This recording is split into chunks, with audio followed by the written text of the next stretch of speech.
தியானம்ங்கிறது தியானம் யோகா ரெண்டுமே ஏறக்குறைய ஒண்ணுதான்.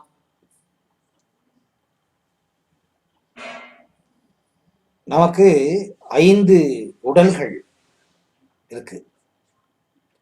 7 உடல்கள், அதுல 5 உடல்கள் ரொம்ப இம்பார்ட்டண்டான உடல். ஒன்று ஸ்தூல சரீரம், இன்னொன்று சூக்ஷ்ம சரீரம்னு 2 பகுதியாக பிரிக்கப்பட்டிருக்கு. ஸ்தூல சரீரங்கிறது பிசிக்கல் பாடி அப்படின்னு என்ன சொல்றோம், அந்த பிசிக்கல் பாடி. சூக்ஷ்ம சரீரங்கிறது கண்ணுக்கு தெரியாத, கண்ணுக்கு புலப்படாத ஒரு உடல், நம்ம உடலோட ஒட்டி வெளியில இருக்கு. அதை நம்ம ஒளிவட்டம் அப்படின்னு சொல்றோம். நீங்க பார்த்துருப்பீங்க ஒளிவட்டம், என்னுடைய வீடியோல சில நிறைய போட்டிருக்கேன், பார்த்தீங்களா?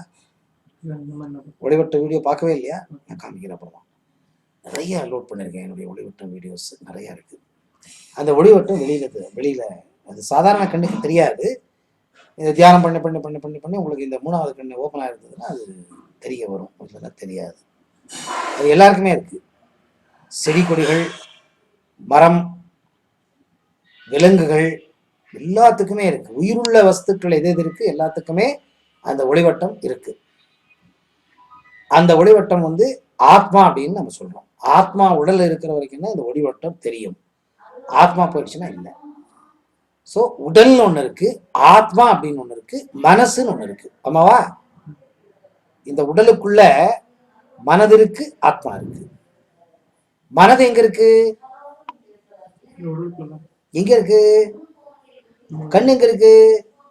கண் இருக்கு, கண் இருக்கு. மூக்கு எங்க இருக்கு? இருக்கு.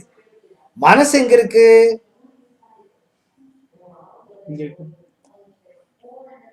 மனசு தலையில வேலை பண்ணதே தவிர தலையில மனசு இல்ல. மனசு எங்கெங்க ஆத்மா இருக்கு அங்கெல்லாம் மனசு இருக்கு. ஆத்மா எங்க இருக்கு? ஒரு வீடியோல சொன்னீங்க மனசுங்கிறது ஒவ்வொரு செல்லுலயும்.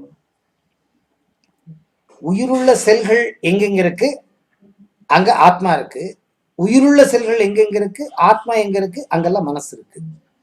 ஆத்மாவையும் மனதையும் பிரிக்க முடியாது, ஆனா தனித்தனியா வேலை பண்ணிட்டு இருக்கு. ஆத்மா வேறல்ல மனம் வேறல்லங்கிற மாதிரிதான் இருக்கு. ஆனா ஆத்மாவே வேறு, மனமே வேறு. அப்படின்னா எப்படி, என்ன அர்த்தம்? அது ஆத்மாவும் மனசும் ரெண்டும் சேர்ந்து இருக்குன்னு சொல்றீங்க, ஆனா ஆத்மா வேறு மனசு வேறு அப்படின்னு சொல்றீங்க. அப்படின்னா கார் இருக்கு, ஆனா காரை டிரைவ் பண்றவன் யாரு?